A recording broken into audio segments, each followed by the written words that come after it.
it doesn't really matter, so I'll sit. Excellent, thank you. I thank you all for coming out. I think this is just a wonderful new way of expressing the joy and the appreciation of the great mind of the great bird of the galaxy,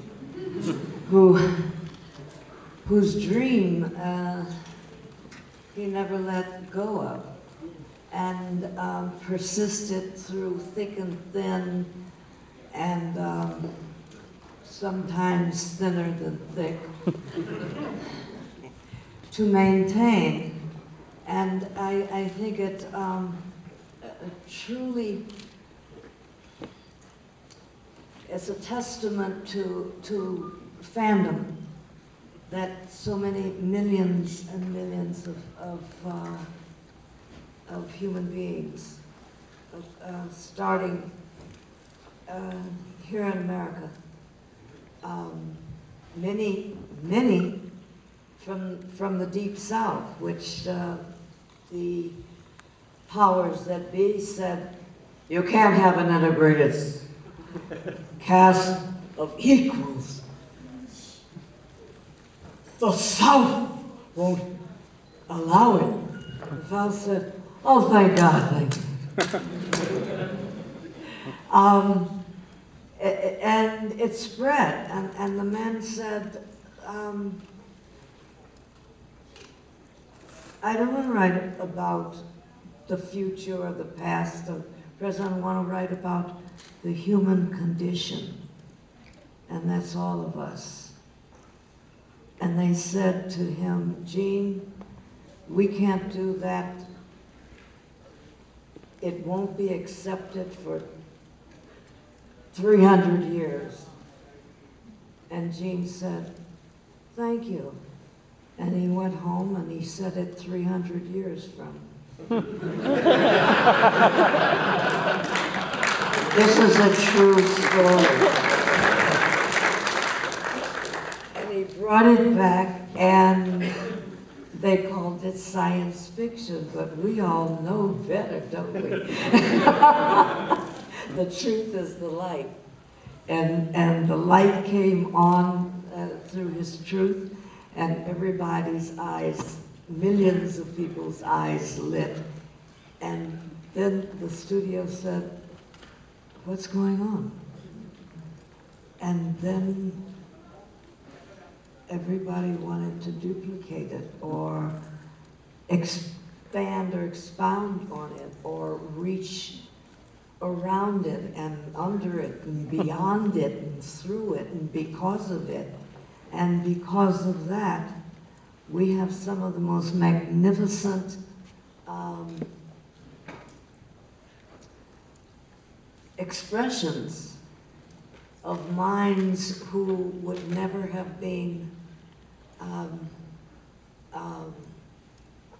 given the chance, because their ideas of science fiction before that was like Superman, you know, or some of the ones before that we saw in the 50s that were more geared to children. While actually many of them were brilliant. But because of Star Trek, something wonderful happened. And what's Lucas's? I think it's called Star Wars. That other star. And it was magnificent. And then Paramount, who could, Paramount or whomever, who couldn't wait to cancel Trek, and did after 3 years of the 5-year mission, was stranded out there. Said, wait a minute, you know, and here Lucas came along with something wonderful, and not a copy, but imagination. Just imagine if, and predicated on scientifical possibilities, and a little imagination and fantasy thrown in is what he did. But then they came back and said, whoa, well, we've got something. Let's do the movies. And actually, they started out, I had 3 contracts, or 4. They were going to do a new series, bring it back. Then they decided they weren't going to do the new series, they were going to do films every 6 months or 3 months, like 6 a year. So I signed that contract. And then they thought they would do a movie a year, big. I signed that contract. And the wonderful thing about that was, when they decided not to do that, they had to pay us all. So, so that was cool. And when they finally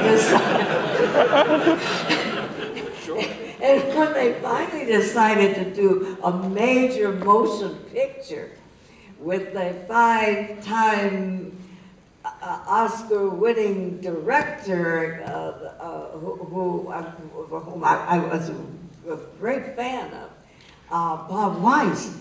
And then I said, do I have to report for work?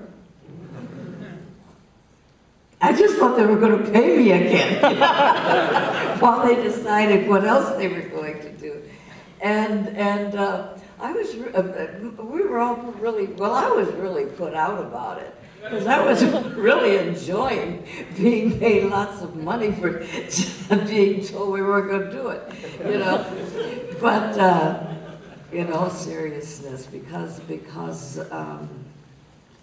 it validated Gene's dream, which went far beyond science fiction or fantasy, to possibilities of the future, possibilities of humankind, to possibilities of the human condition. And that really, in the words of Dr. Martin Luther King,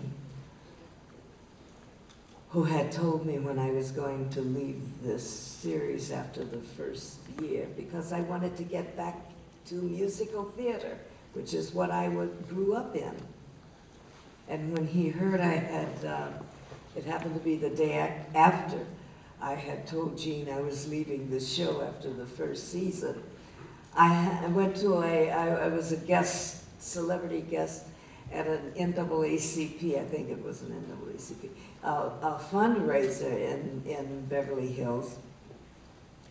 And one of the promoters came up to me and said, Miss Nichols, there's someone who wants to meet you. And I'm sitting at the dais waiting for everyone else to come. And